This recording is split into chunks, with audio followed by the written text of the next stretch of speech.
આજે ભારતીય જનતા પાર્ટીનો 46મો સ્થાપના દિવસ છે ત્યારે સહકારિતા અને ગૃહમંત્રી અમિત શાહ અમદાવાદ ખાતે આવ્યા છે જ્યાં તેમણે તેમના નિવાસસ્થાને ભાજપનો ઝંડો લહેરાવી સ્થાપના દિવસની ઉજવણી કરી હતી। આ સમયે ભાજપના કાર્યકર્તાઓ ઉપસ્થિત રહ્યા હતા। સુરતમાં કેન્દ્ર સરકારના જળશક્તિ મંત્રી અને ગુજરાતના ભાજપ પ્રદેશ અધ્યક્ષ સી.આર. પાટીલે પણ પોતાના નિવાસસ્થાને ભારતીય જનતા પાર્ટીનો ઝંડો ફરકાવ્યો હતો। તેમણે જણાવ્યું હતું કે ભારતીય જનતા પાર્ટીના કાર્યકર્તાઓ માટે આજનો દિવસ આનંદ અને ઉત્સાહનો દિવસ છે। આખા વિશ્વમાં સૌથી મોટી મેમ્બરશિપ ધરાવતી પાર્ટી ભાજપ છે। આજે ભાજપના સ્થાપના દિવસ નિમિત્તે આખા ગુજરાતમાં દરેક બૂથની અંદર લગભગ 25 ઝંડા પ્રમાણે 1,25,00,000 ઝંડાઓનું વિતરણ કરવામાં આવ્યું છે। આજે ભારતીય જનતા પાર્ટીનો સ્થાપના દિવસ છે। ભારતીય જનતા પાર્ટીના કાર્યકર્તાઓ માટે આ આનંદ ઉલ્લાસનો અને ગર્વ લેવા માટેનો દિવસ છે। 25 જેટલા ઝંડાઓ લગાવવામાં આવ્યા છે।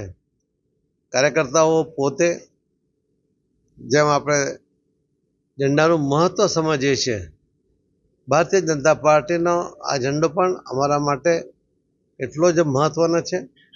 એની આન બાન શાન જેમ આપણે તિરંગા માટે રાખીએ છીએ એ જ પ્રમાણે આ ઝંડાનું પણ મહત્વ અમે જાળવીશું।